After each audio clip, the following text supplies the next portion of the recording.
ഒരു LED ബൾബിൻ്റെ നെഗറ്റീവും പോസിറ്റീവും എങ്ങനെയാണ് സാധാരണ കണ്ടുപിടിക്കാറ്? നമ്മൾ പൊതുവേ ഇതിൻ്റെ കാലിൻ്റെ ലെങ്ത്ത് വെച്ചിട്ടാണ് കണ്ടുപിടിക്കാറ്. ഒരു കാല് നീളം കൂടിയതും ഒരു കാല് നീളം കുറഞ്ഞതുമായിരിക്കും.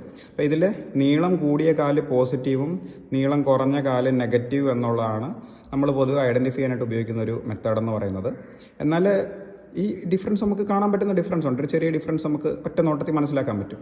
എന്നാൽ ചില ബ്രാൻഡുകളുടെ LED ബൾബുകൾ വരുമ്പോൾ അതിനകത്ത് ഈ കാലിൻ്റെ ലെങ്ത്ത് രണ്ടും സെയിം ആയിരിക്കും. അപ്പോൾ എങ്ങനെ ഐഡൻറ്റിഫൈ ചെയ്യും?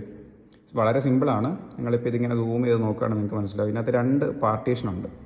ഓക്കെ, ഈ 2 പാർട്ടീഷനിൽ ഒന്ന് വലുതും ഒന്ന് ചെറുതുമാണ്. ഓക്കെ, ഈ വലിയ പാർട്ടീഷൻ വരുന്നത് നെഗറ്റീവും ചെറിയ പോർഷൻ വരുന്നത് പോസിറ്റീവ് ടെർമിനലുമാണ്. അപ്പം നിങ്ങൾ കാലിൻ്റെ ലെങ്ത്ത് വെച്ച് നോക്കിയാൽ നിങ്ങൾക്ക് അത് കറക്റ്റായിട്ട് ഐഡൻറ്റിഫൈ ചെയ്യാൻ പറ്റും. ചെറിയ പോർഷൻ വരുന്നത് നീളം കൂടിയ കാലിലേക്കാണ്. അപ്പോൾ ചെറുത് പോസിറ്റീവും വലുത് നെഗറ്റീവുമാണ്. അപ്പോൾ ഇതിൻ്റെ ഉള്ളിലെ സ്ട്രക്ചർ ഒന്ന് കാണണമെങ്കിൽ നോക്കിക്കോളൂ.